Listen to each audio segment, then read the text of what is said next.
my name is Sia and today we are going to make Gujarati special dhoklas. So for this we need to add 2 cups of besan or gram flour. Now we are going to add 2 tablespoons of sugar, salt as per your taste, 1 teaspoon of citric acid. You can also use lemon instead of it. Now we are going to dry mix these ingredients. Now we are going to add masalas. So here is 1 teaspoon of hing or asafoetida, 1 teaspoon of chili powder, 1 teaspoon of haldi or turmeric, half a teaspoon of ginger garlic paste and half a chopped chili.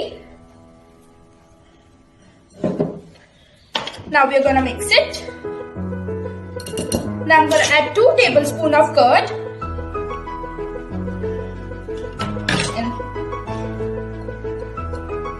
So here we have 1.5 cups of water. We need to add it in 3 installments. Now we are going to mix it properly. Direction only. Now 2 tablespoons of oil.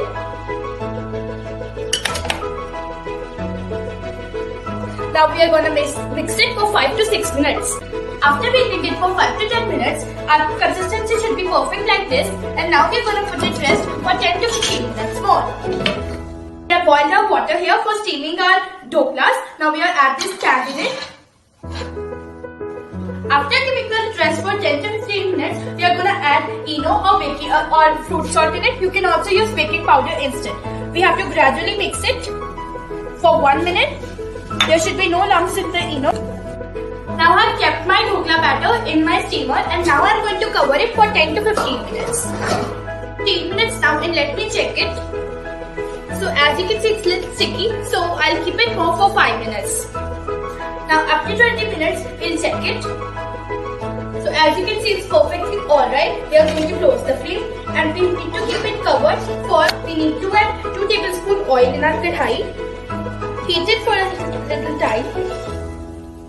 Now we are going to add half a teaspoon of rye or mustard seeds. It will be careful while adding it. Half a teaspoon of hing or asafoetida. Let's heat it for a minute or so. Now we are going to add 4 slitted chillies, 8 to 10 curry leaves. Let's cook it on medium flame. Now we will add half a liter of water. Be careful while adding this. It is 500 ml of water. Now we are going to add salt as per your preference. 2 tablespoons of sugar. Half a lemon. Now we are going to boil this water. Now our tadka water and dhoklas both are cooled down and we have unmolded it and cut it into pieces. It's so soft. Now I'm going to put my tadka water over my dhoklas gently. So as you can see, and we need to put it for rest for 10 minutes to help the water to penetrate inside our dhoklas. As you can see now, I have put it in a beautiful plate and have also garnished it with a little bit sesame seeds. So I'm going to munch it now. See how soft it is. It's delicious.